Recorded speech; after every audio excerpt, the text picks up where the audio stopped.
Gallant Old Engine.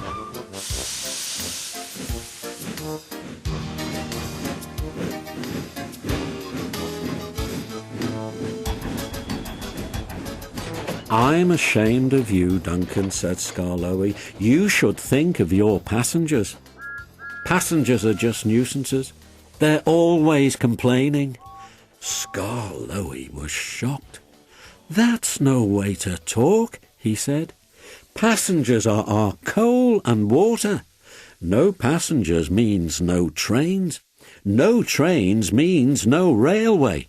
Then we'd be on the scrap heap, my engine, and don't you forget it. Thank goodness Rheneas is coming home. Perhaps he'll teach you sense before it's too late." "What has Rheneas got to do with it?" "Rheneas saved our railway," said Skarloey. "Oh, please, tell us about it," begged Peter Sam. "The year before you came," said the old engine, "things were very bad. We were on our last wheels. Mr. Hugh was driver and fireman, while the thin controller was guard.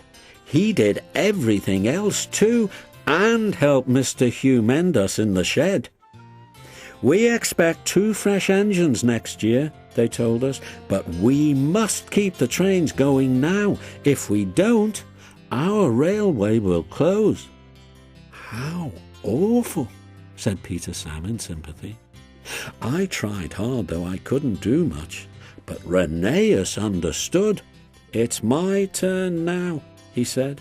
'You've done more than your share of hard work.' He was often short of steam, but he always tried to struggle to a station and rest there. That," said Skarloey earnestly, "is most important with passengers." "Pshaw!" exclaimed Duncan. "Passengers," Skarloey continued, "don't mind stopping at stations. They can get out and walk about. That's what stations are for. But they get very cross if we stop at wrong places like viaducts. Then they say we're a bad railway and never come back." "I remember Rheneas stopping in a wrong place once," said Skarloey. "He couldn't help it, but he made up for it afterwards. That afternoon he had damp rails and a full train. There were passengers even in Beatrice, the guard's van. His wheels slipped dreadfully on the steep bit after the first station, but they gripped at last. The worst's over, he thought. Now we're away. 'Come along,' he sang to the coaches. Oh, I've got cramp,' he groaned. He stopped, unable to move on the loneliest part of the line. The thin controller and Mr. Hugh examined him carefully. The passengers watched and waited. Rheneas eyed them anxiously. They looked cross. At last the thin controller stood up. "Your valve gear on one side had jammed," he said. "We've unfastened the rods and tied them up. Now, Rheneas," he went on, "we need to reach the next station. Can you pull us there on one cylinder?"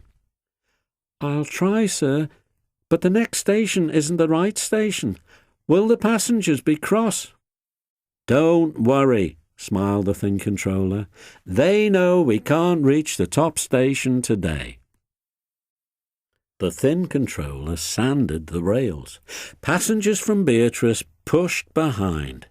Mr. Hugh gently eased out the regulator. The train jerked and began to move. "I'll do it! I'll do it!" Everyone cheered. But Rheneas heard nothing. "The thin controller's relying on me. If I fail, the railway will close. It mustn't. I'll get there or burst." Everything blurred. He was too tired to move another yard. But he did. And another, and another, and another, till I've got there at last. He sighed with relief. "It's proud of you I am indeed," said Mr. Hugh. All Rheneas remembered about the journey down was having to go on going on. At the big station, the passengers thanked him. "We expected a long walk," they said, "but you brought us home. We'll come again and bring our friends." "You're a gallant little engine," said the Thin Controller. "When you're rested, we'll mend you ready for tomorrow." Was Rheneas always ready for tomorrow? "Always," smiled Skarloey. "Whatever happened, Rheneas always pulled his trains." It was Duncan who broke the silence. "Thank you for telling us about Rheneas," he said. "I was wrong. Passengers are important after all." All the little engines were at the wharf on the day that Rheneas came home. Some of the Fat Controller's engines were there too. Edward pushed Rheneas's truck to the siding, and Skarloey pulled him neatly to his own rails.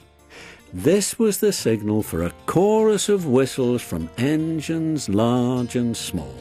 You've never heard such a noise in all your life. The owner, Rheneas, and other important people made speeches. The band played and everyone was very happy. But Rheneas was happiest of all in his own place that night, next to his friend Skarloey. This helps a little engine to feel, he said, that at last he has really come home.